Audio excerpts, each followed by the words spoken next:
Beliau menyampaikan, Presiden Jokowi, tahun ini kita akan sangat sulit. Tahun ini kita akan sulit. Terus, kemudian seperti apa? Tahun depan akan gelap. Ini bukan Indonesia, ini dunia. Hati-hati, jangan bukan Indonesia yang saya bicarakan tadi, dunia.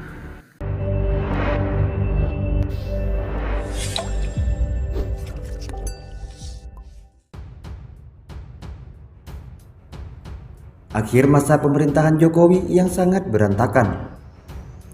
Indonesia terus dirundung musibah tanpa henti. Banjir di berbagai kota yang tak kunjung surut. Kebakaran terjadi di berbagai tempat, termasuk depo Pertamina.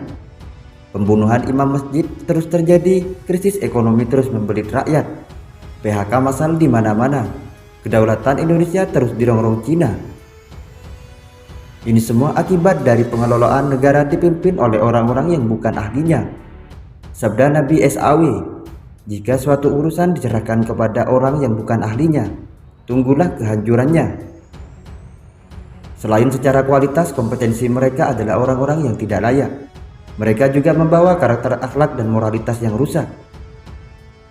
Pencanangan revolusi mental oleh Jokowi gagal total.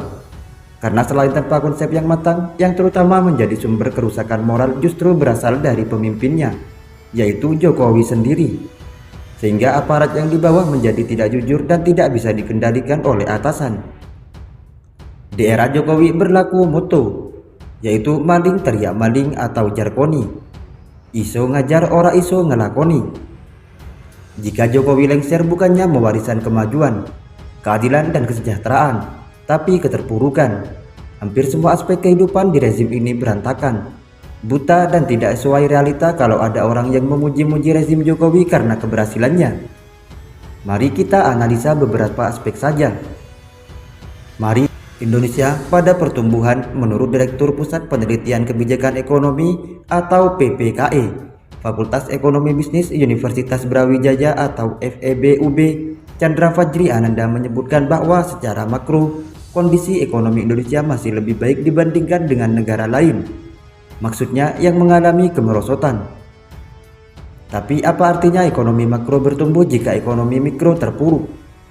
Ekonomi mikro berkaitan langsung dengan hajat hidup rakyat, mulai dari geliat usaha yang lesu, daya beli masyarakat yang rendah, mencari kerja sulit, PHK massal di mana-mana, harga-harga barang melambung sampai sulitnya mendapatkan bahan pokok dengan harga terjangkau. Korupsi di era Jokowi merajalela dan jor-joran. Sepertinya di era Jokowi korupsi sudah mendarah daging dan jadi budaya. Mulai dari pemimpin tertinggi sampai yang terendah terbiasa korupsi.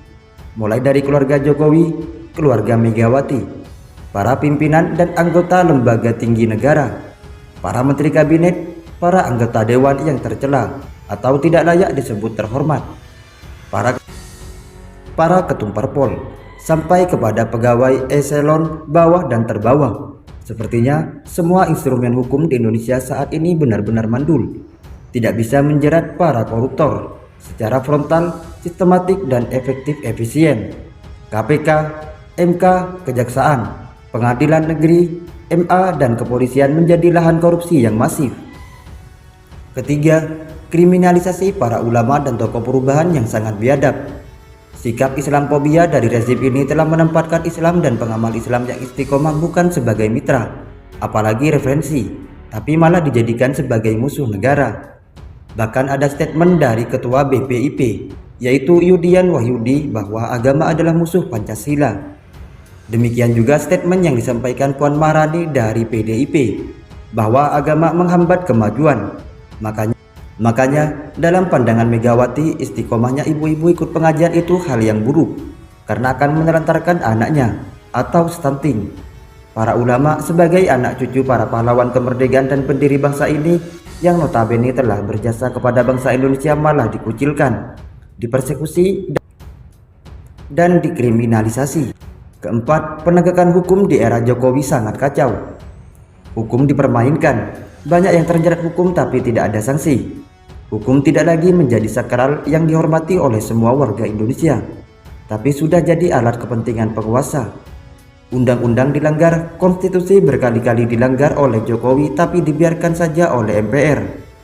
Hukum suka-suka, suka-suka membuat amandemen, suka-suka membuat hukum baru yang pro oligarki Taipan, bukan lagi pro rakyat. Suka-suka membuat perpu dan perpres seenaknya sendiri saja. Hukum di era Jokowi hanya tajam kepada oposisi dan pengkritik pemerintah, tapi tumpul kepada penjilat dan pendukung rezim. Kelima, keadilan dan kesejahteraan masih jauh.